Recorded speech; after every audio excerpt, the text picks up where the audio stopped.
হয় দেখা গৈছে যে খুব সিদিনাখন গণিপুৰ অঞ্চলৰ এগৰাকী বাইক আৰোহীক দবকা আৰক্ষীয়ে আটক কৰাইছিল। আটক কৰাৰ পিছত তেওঁ গাড়ীখন চুৰি গাড়ী বুলি তেওঁ উল্লেখ কৰিছিল আৰু তাৰ পাছত পৰৱৰ্তী সময়ত তেওঁলোকে মৰিগাঁও জেললৈ প্ৰেৰণ কৰিছিল।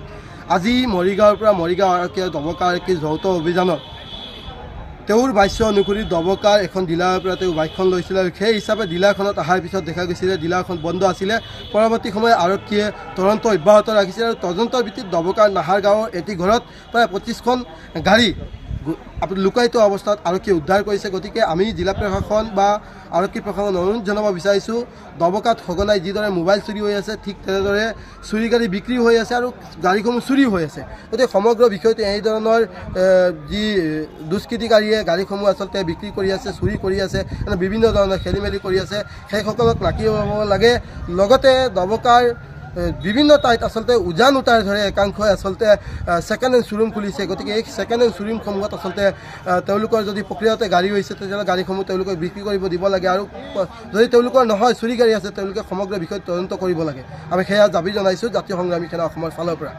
হয় দেখা গৈছে যে খুব সিদিনাখন গণিপুৰ অঞ্চলৰ এগৰাকী বাইক আৰোহীক দবকা আৰক্ষীয়ে আটক কৰাইছিল। আটক কৰাৰ পিছত তেওঁ গাড়ীখন চুৰি গাড়ী বুলি তেওঁ উল্লেখ কৰিছিল আৰু তাৰ পাছত পৰৱৰ্তী সময়ত তেওঁলোকে মৰিগাঁও জেললৈ প্ৰেৰণ কৰিছিল।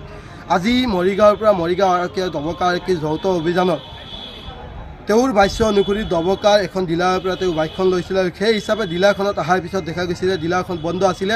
পৰৱৰ্তী সময়ত আৰক্ষীয়ে তদন্ত অব্যাহত ৰাখিছিল আৰু তদন্তৰ ভিত্তিত দবকাৰ নাহাৰ গাঁৱৰ এটি ঘৰত প্ৰায় 25খন গাড়ী লুকাই থোৱা অৱস্থাত আৰক্ষীয়ে উদ্ধাৰ কৰিছে। গতিকে আমি জিলা প্ৰশাসন বা আৰক্ষী প্ৰশাসন অনুৰোধ জনাব বিচাৰিছোঁ, দবকাত সঘনাই যিদৰে মোবাইল চুৰি হৈ আছে ঠিক তেনেদৰে চুৰি গাড়ী বিক্ৰী হৈ আছে আৰু গাড়ীসমূহ চুৰি হৈ আছে। গতিকে সমগ্ৰ বিষয়টো এই ধৰণৰ যি দুষ্কৃতিকাৰীয়ে গাড়ীসমূহ আচলতে বিক্ৰী কৰি আছে, চুৰি কৰি আছে, বিভিন্ন ধৰণৰ খেলি মেলি কৰি আছে, সেইসকলক নাকি হ'ব লাগে।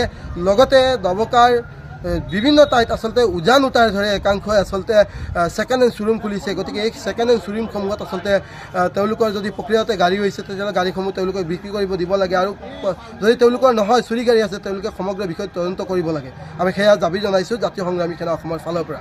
হয় দেখা গৈছে যে খুব সিদিনাখন গণিপুৰ অঞ্চলৰ এগৰাকী বাইক আৰোহীক দবকা আৰক্ষীয়ে আটক কৰাইছিল। আটক কৰাৰ পিছত তেওঁ গাড়ীখন চুৰি গাড়ী বুলি তেওঁ উল্লেখ কৰিছিল আৰু তাৰ পাছত পৰৱৰ্তী সময়ত তেওঁলোকে মৰিগাঁও জেললৈ প্ৰেৰণ কৰিছিল। আজি মৰিগাঁৱৰ পৰা মৰিগাঁও আৰক্ষীয়ে দবকা আৰক্ষীৰ যৌথ অভিযানত তেওঁৰ বাস্য অনুসৰি দবকাৰ এখন ডিলাৰৰ পৰা তেওঁ বাইকখন লৈছিল আৰু সেই হিচাপে ডিলাৰখনত অহাৰ পিছত দেখা গৈছিল যে ডিলাৰখন বন্ধ আছিলে। পৰৱৰ্তী সময়ত আৰক্ষীয়ে তদন্ত অব্যাহত ৰাখিছিল আৰু তদন্তৰ ভিত্তিত দবকাৰ নাহাৰ গাঁৱৰ এটি ঘৰত প্ৰায় 25খন গাড়ী লুকাই থোৱা অৱস্থাত আৰক্ষীয়ে উদ্ধাৰ কৰিছে। গতিকে আমি জিলা প্ৰশাসন বা আৰক্ষী প্ৰশাসন অনুৰোধ জনাব। যিকোনো খবৰৰ বাবে যোগাযোগ কৰক 7099017330 লগতে 7099017110 নম্বৰত।